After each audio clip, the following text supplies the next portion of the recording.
Сегодня в программе в прямом эфире мы услышим кандидатов от политических партий. 7 радиостанций и 6 телеканалов в этом году предоставили бесплатные эфиры представителям партий, участвующих в предвыборной гонке. Первый раз вышли в прямой эфир радиостанции «Болга Радиосы» кандидаты в депутаты Госсовета Татарстана в минувший вторник. Радиоэфир, он более раскрепощен, чем телевидение. Ты не думаешь о картинке, ты думаешь о том, слушать тебя или нет. И если тебя слышат, ты хочешь донести свою мысль, то, что ты чувствуешь до души человека. Тема радиодебатов «Экология» была известна заранее. Хронометраж передачи 40 минут. На каждый ответ на заданную тему кандидату отводилось всего по 2 минуты. И тут важно не только чувствовать время, знать предметно суть проблемы, но и грамотно довести до избирателя собственную позицию. Уменьшились леса.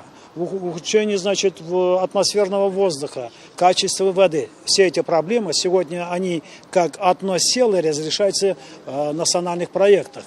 В минувший вторник на телеканале «Новый век» состоялись и первые теледебаты. Все те же 40 минут прямого эфира, но тема уже другая – культура. Количество участников – 6 вместо 7. Представители партии «Роста» на дебаты не пришли. Правила участия жесткие. В случае провокации или оскорбления оппонента кандидату отключают микрофон. Я всегда сравниваю с тем, что было в 2001 году, до 2001 года, когда никаких правил вообще проведения дебатов не существовало. Это было такое бесконечное ток-шоу без правил, бои без правил. Да? Все-таки за эти 18 лет появилась культура и структура организации проведения именно дебатов агитационного характера.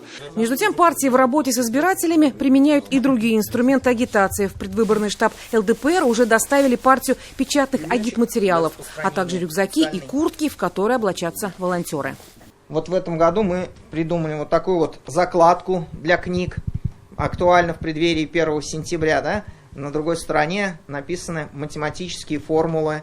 Предвыборный штаб татарстанского отделения КПРФ с начала предвыборной гонки отпечатал уже 2 выпуска агитгазеты. Будут еще, заверяет Артем Прокофьев. В минувшую предвыборную кампанию для агитации было решено активно использовать социальные сети. На этих выборах, например, в Татарстане, пожалуй, только мы используем такой формат освещения нашей кампании, взаимодействия с людьми. Здравствуйте, вас беспокоит Захар Светлана Михайловна. Единая Россия. Более 4000 наказов и предложений от жителей республики за эти дни поступило в региональную общественную приемную «Единой России». Татарстанцы свои вопросы оставляют через сервис «Мой депутат» по телефону или в мобильных приемных, которые посещают отдаленные и густонаселенные районы республики. Эффективность есть, потому что граждане дают не только вопросы, но какие-то предложения на будущую работу, как Государственного совета Республики Татарстан, так и где-то на федеральном уровне. Нет бумаги. Окей. В Республиканской библиотеке для слепых кипит работа. До выборов в Госсовет Татарстана остается меньше месяца. Сотрудникам небольшой типографии к 8 сентября нужно распечатать сотни экземпляров справочников шрифтом Брайля. В брошюрах правила голосования и сведения о кандидатах в депутаты. В ближайшие дни в типографии начнут печатать уже специальные бюллетени для незрячих. Самостоятельно они смогут познакомиться, с кандидатами и непосредственно вот здесь уже прощупав, тактильно ощутив, сделать свой выбор, галочку поставить. К сожалению, это многие годы было недоступно для незрячих. Молодой человек 24-25 лет, обязательно с высшим юридическим образованием, а еще с незапятнанной деловой репутацией и морально устойчив.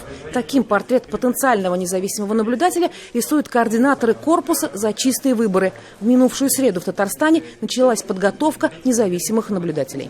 Юристы на это смотрят именно с самой такой, можно сказать, независимой точки зрения, потому что мы смотрим на все это сухую букву закона. Наш наблюдатель, он независимый, он не представляет интересы той или иной политической партии. Он в какой-то степени является арбитром данной ситуации. Алексей Курамшин работает юристом на Казаньоргсинтезе. Говорит, что в наблюдатели решил пойти не любопытство ради. Реально надо прийти, реально отдать голос, и что это очень важно, проявить свою активную гражданскую позицию. Активисты корпуса «За чистые выборы» планируют подготовить к 8 сентября около 2000 независимых наблюдателей. По оценке экспертов, на нынешних выборах в Госсовет Татарстана ожидается беспрецедентное количество как независимых наблюдателей, так и от партий и кандидатов. Всего около 50 тысяч человек. За чистотой выборов будет наблюдать и Общественная палата Татарстана, которая на этой неделе организовала горячую линию открытого штаба наблюдателей. Звонки татарстанцев принимают эксперты по телефону 567 80 7169 ежедневно с 9 утра и до 6 вечера. Елена Горбунчикова, Андрей Ключников и Андрей Мохов. 7 дней.